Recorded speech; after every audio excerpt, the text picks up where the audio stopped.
Hi, I'm Susan. Today is the first day of fall, and my friend Debbie over at Debbie's Kitchen is hosting a fall collab. So I encourage you to check out her channel and see what she's making and see what everybody else is making.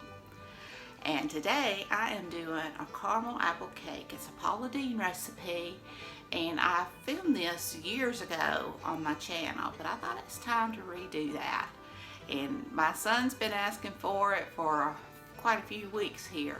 But to me, nothing screams fall like caramel apples. So what about a caramel apple cake? And it's so good. So I hope you'll enjoy this video, and I hope you're having a great day. Better than mine because my coffee pot broke. So without further ado, let's get started.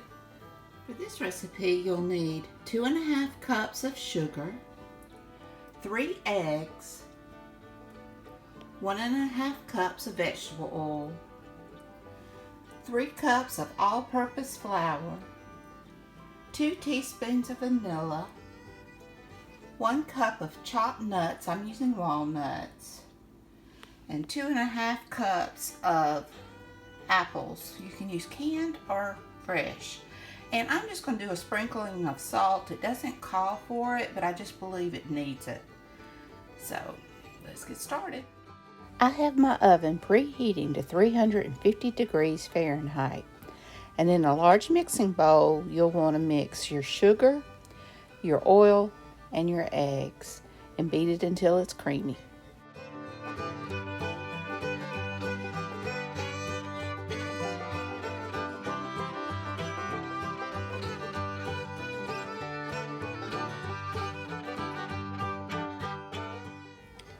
Now I'm going to add my flour, my pinch of salt. Now I didn't call for this salt, but I just think it helps. To me, salt just helps in a cake. And you want to beat that well. And once that's well beat, you want to add in your apples, your vanilla, and your walnuts. And this cake is a very dense cake and very, very thick.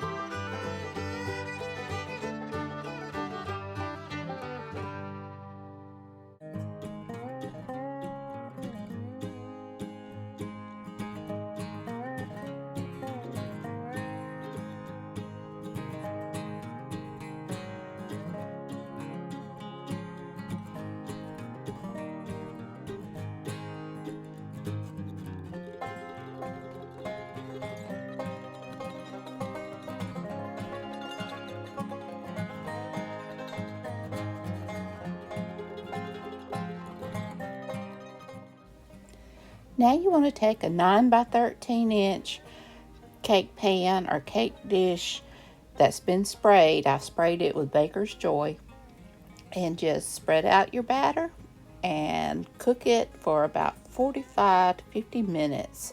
And it did take about the whole 45 minutes, but you want to cook it until a toothpick comes out clean.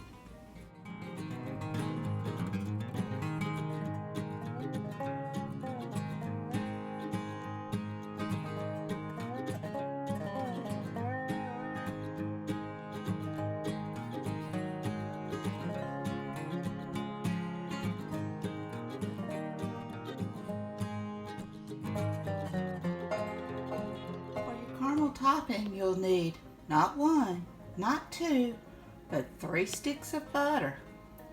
You'll need 2 cups of light brown sugar, and you'll need 1/4 cup of milk.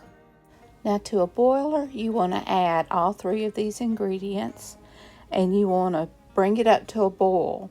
And once it comes to a boil, you want to let it boil for about 2 minutes.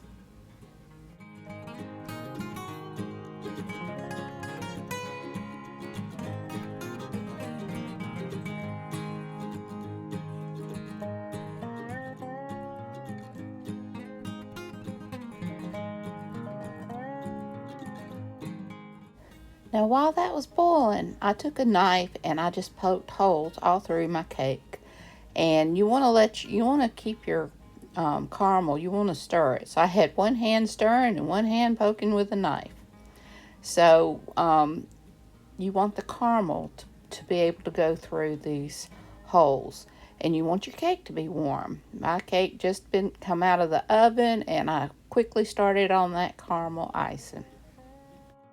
Now, as soon as your 2 minutes are up, you want to pour that icing all over that warm cake and let it cool.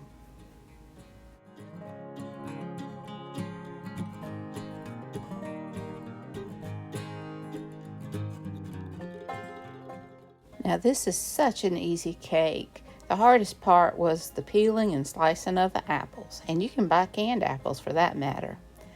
But the cake was so easy, it came together quickly. It's in a long 9x13 cake dish. You don't have to worry about stacking it. You don't have to worry about that icing setting up because you want it just to go into the holes of that cake.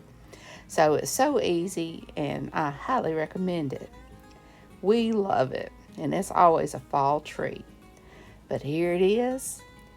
Take a gander at that. And it's so moist. It's dense, but it's very moist. By the time you get those apples cooking and that caramel going down in there, oh, it's a piece of heaven on earth and great for fall. So I hope you enjoyed this video. If you did, please give me a thumbs up. Hit that subscribe button if you haven't. Ring that bell so you can be notified when I upload new content. Leave a comment. Tell me what you think. Be sure and go by and check out Debbie's Kitchen. I highly recommend her dishes. She's always got something good cooking in that kitchen. So until next time, bye y'all.